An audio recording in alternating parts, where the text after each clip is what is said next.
According to a lot of different philosophies, but most recently sort of codified in Maslow's hierarchy of needs, we talk about, as humans, really what we need. And the core needs are the needs of the body.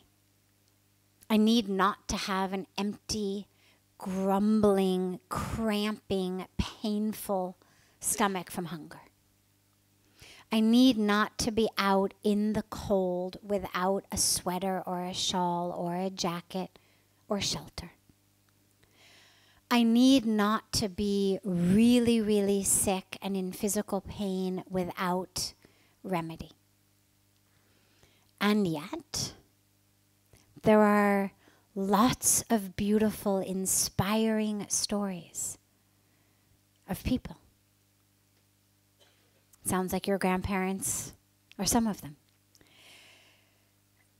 who, despite not having those, are able to connect to a place within themselves that is so deep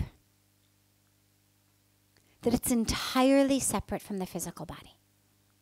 A place of happiness that is absolutely separate from that which is happening in my physical body. And usually two things make us able to access that. First, deep spiritual practice. Sages, saints, enlightened masters, absolutely they're there. I have seen Puja Swamiji over the last almost 21 years in an incredible variety of circumstances. Nothing phases him. He's connected to something, a well of something within that is absolutely separate from 48 hours of continual travel and no sleep, from lots and lots of different troubles and trials and turbulence and difficulties and challenges and whatnot. And the second is great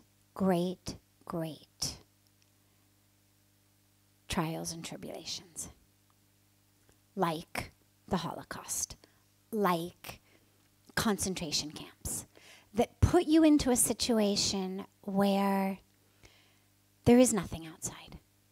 If you have your life, you're better off than most.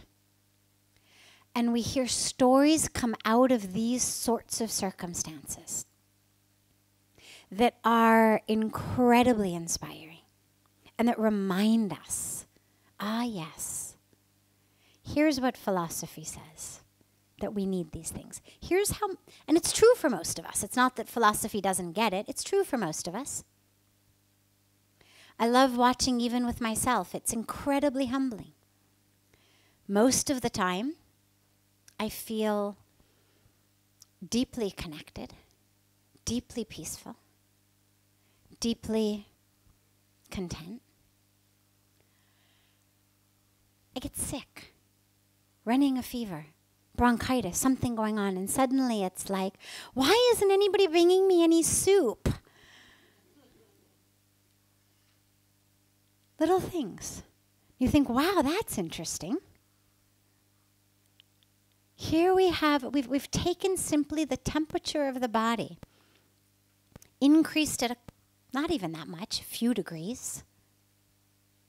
You know, you take it from 98 to 102, 103, something like that, 4 or 5 degrees. And look how it changes the experience. Look how it changes the entire experience.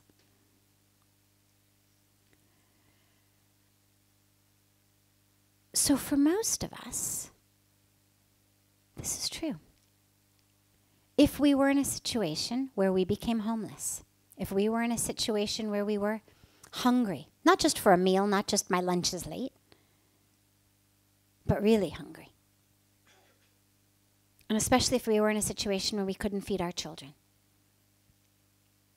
That's the stuff that steals our happiness. But then we have these beautiful examples who remind us over and over again, even in the face of all of that, even in the face of imminent death. Forget just being cold, forget being hungry, forget not having shelter. You're also about to die.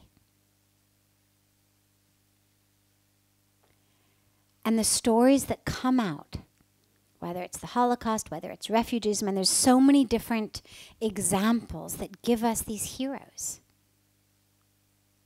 that remind us what the sages and the saints and the rishis keep telling us, which is the source is within.